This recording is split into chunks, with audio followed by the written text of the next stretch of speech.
Welcome to the show from World Cup host city Rio de Janeiro, Brazil.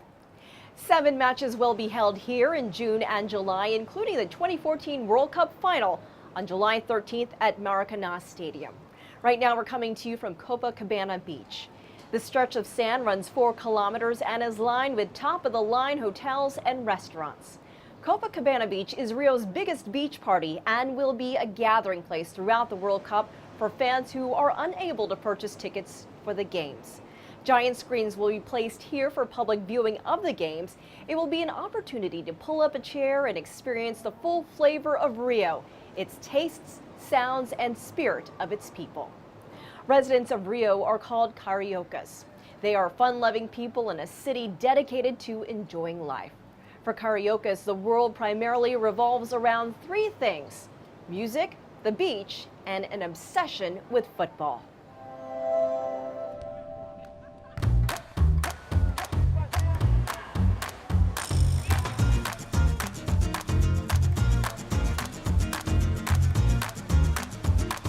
Shining and bright, Copacabana means the luminous place, and it was named by local Indians.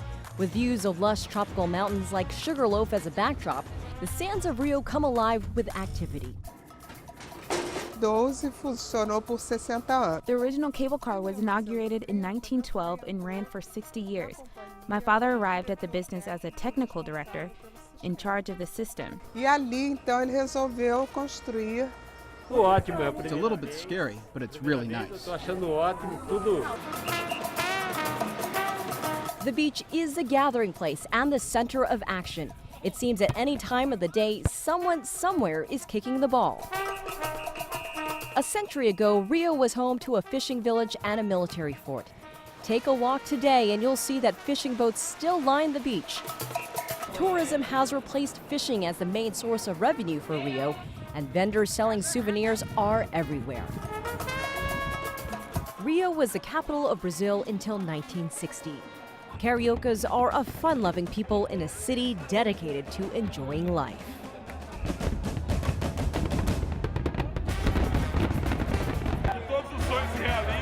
I wish that all dreams come true and Brazil becomes a better country. It's a party. I wish for peace and love, and that Brazil is world champion.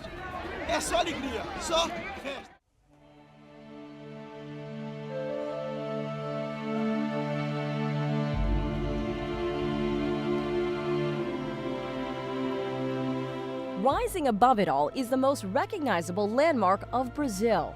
On a clear day, you could see it from almost anywhere in Rio.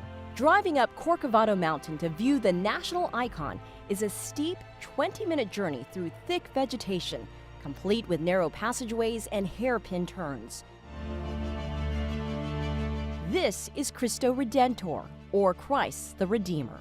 With a head that weighs 30 tons and outstretched arms that weigh 88, the statue is a stunning sight to see. It is said he represents the warmth of the Brazilian people and is a symbol that, regardless of religion or race, Rio embraces all. Realmente, para nós, We really feel like the Christ the Redeemer statue is the most beautiful monument in the world. It's a source of pride for us. It's our country. absolutely amazing. I mean, just to see it when we came in from the airport, when it's all lit up, it's just, well, it's awesome, isn't it? It's really, really good. Great. It took most of the 1920s for French architects to construct the Art Deco statue, and in 2007, Cristo Redentor was named one of the new 7 wonders of the world. No matter what you've read or heard, nothing prepares you for Rio.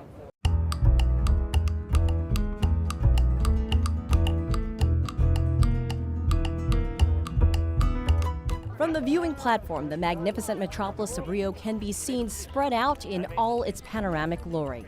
The sands of fashionable Ipanema are visible. You can see the site where the World Cup final championship game will be played, Maracanã Stadium. But look in another direction, and you can also see the city's poverty. Favelas and slums dot the sides of Rio's mountains. Most cariocas live modest lives, and many reside in these hillside favelas. And for many, football is their release from a life of limits.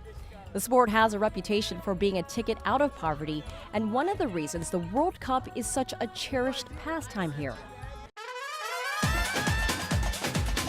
Back on the ground, there's plenty of nightlife and restaurants. Gastronomic delights abound in Rio. They range from juice bars with exotic flavors like acai to upscale eateries that fuse traditional fare with food from the Amazon. I'm convinced that products of the Amazon are going to influence cuisine around the world. Traffic jams are a constant occurrence in Rio, making cycling a favored alternative for the city's 6 million plus inhabitants. And during our stay in Rio, we noticed that not all are joyous about the World Cup. We witnessed some demonstrating, a strong police presence, and talked to cariocas who indicated that public frustration with government still lingers. Brazilians are quite unexcited. I'm going to tell you the truth. I'm not too excited about this cup. I don't think it's going to be all that because there's nothing around. People are feeling subdued, no streets are decorated, no flags are up, nothing. And the cup is almost here. When children are born in Brazil, they're given a ball. They could be given a book, more education. However, most agree once the games begin, displeasure will subside and be replaced with zest and zeal. And that euphoric revelry Brazilians are famous for will be showcased in full for all the world to watch.